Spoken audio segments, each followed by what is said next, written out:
सबका दृष्टा है। श्लोक है, तू एक सबका दृष्टा है और सदा सचमुच मुक्त है।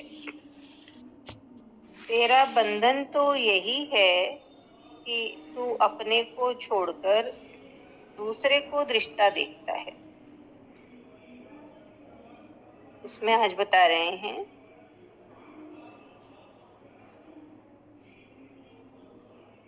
इस सूत्र में अष्टावक्र जी अद्वैत को प्रतिष्ठा देते हुए द्वैत धारणा को भी बंधन का कारण मानते हुए जनक से कहते हैं कि यह आत्मा ही परमात्मा है, यही ब्रह्म है, दोनों भिन्न नहीं है, एक ही है। तू भी वही ब्रह्म है तथा यह समस्त सृष्टि भी उसी एक ब्रह्म की अभिव्यक्ति है।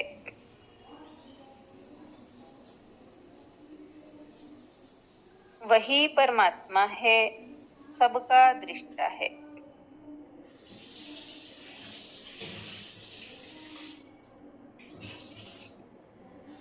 अतः तू ही सबका दृष्टा है।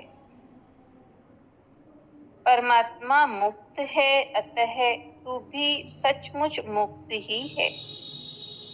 लेकिन तेरे बंधन का एक कारण मात्र इतना है कि तू अपने को छोड़कर दूसरे को दृष्टा देखता है। बड़ा अर्थपूर्ण सूत्र है द्वैत एवं अद्वैत का।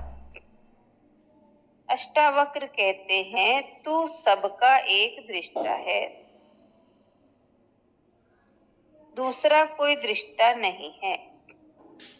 द्वैतवादी धर्म कहते हैं कि ईश्वर व मनुष्य भिन्न है, परमात्मा व आत्मा भिन्न है, ईश्वर व सृष्टि अलग अलग है। ईश्वर करता है, उसने सृष्टि बनाई।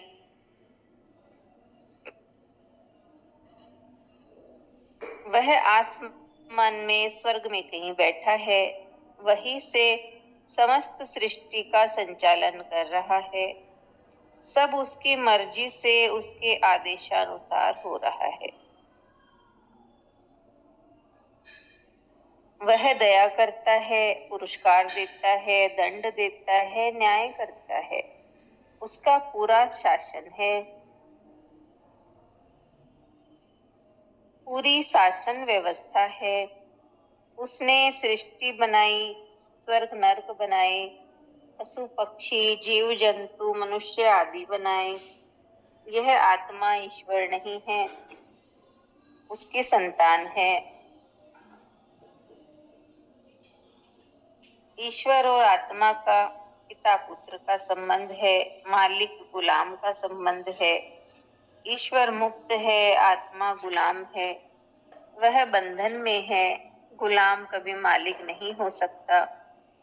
ईसाई, मुस्लिम एवं ब्रह्म कुमारी वाले ऐसी ही मान्यता रखते हैं। कुछ धर्म ब्रह्म, जीव व प्रकृति तीनों को अनादि मानते हैं। कुछ आत्मा व सृष्टि को अनादि मानते हैं। कुछ प्रकृति व पुरुष दोनों को अनादि मानते हैं। कुछ प्रकृति को ही सब कुछ मानते हैं। ईश्वर की सत्ता में विश्वास नहीं करते। वे इस चैतन्य को प्रकृति का ही गुण मानते हैं। ऐसे विभिन्न मान्यताओं के बीच अष्टावक्र बड़ी निर्भीकता से ये घोषणा करते हैं कि यह चैतन्य आत्मा ही ब्रह्म है, इससे भिन्न कोई ईश्वर नहीं है। यह आत्मा ही एकमात्र दृष्टा है, साक्षी है। कुछ धर्म आकाश में बैठे ईश्वर को दृष्टा कहते हैं कि वहां बैठे बैठे वह सब कुछ देख रहा है, पाप पुण्य सब देख रहा है। अष्टावक्र कहते हैं यह आत्मा ही परमात्मा है और यही दृष्टा है। इससे भिन्न कोई दृष्टा नहीं है। यह आत्मा मुक्त ही है, किसी बंधन में बंधी ही नहीं। वे आगे जनक को कहते हैं कि तेरा बंधन यही है कि तू इस आत्मा के अलावा दूसरे को दृष्टा देखता है। जब दूसरा मौजूद है तो बंधन हो ही गया। यदि एक ही है तो कौन किसे बांधे, वह मुक्त ही है। यदि ईश्वर आत्मा से भिन्न है, जो इससे बड़ा है, तभी बंधन की बात पैदा होती है कि यह आत्मा उसके अधीन है, गुलाम है, उसकी सेवक है।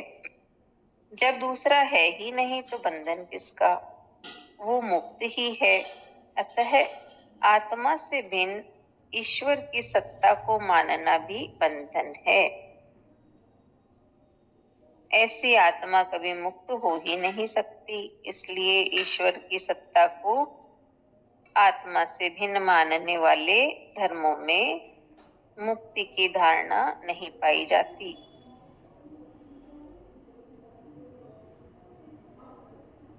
वे स्वर्ग नरक या ईश्वर के साम्राज्य की ही बातें करते हैं। केवल अद्वैतवादी ही मुक्ति की बात कह सकते हैं। स्वतंत्र होने में बड़ा भय है, बड़ी असुरक्षा है।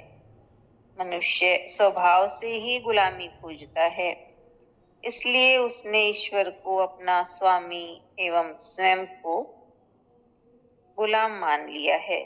इसलिए इसी विचारधारा ने द्वैतवादी धर्म को जन्म दिया। उपनिषद कहते हैं अयमात्मा ब्रह्म तत्वमसि आदि।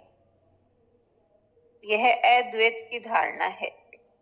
अष्टावक्र अद्वैतवादी है, इसलिए वे जनक से कहते हैं कि तू आत्मा है और वही आत्मा सबका दृष्टा परमात्मा है। इससे भिन्न किसी अन्य आकाश में बैठे हुए परमात्मा को दृष्टा मानना ही तेरा बंधन है। अज्ञानी ही आत्मा से भिन्न ईश्वर को दृष्टा, कर्म फल प्रदाता एवं कर्ता मानते हैं, ज्ञानी नहीं मानते। नहीं है ये वाला सूत्र।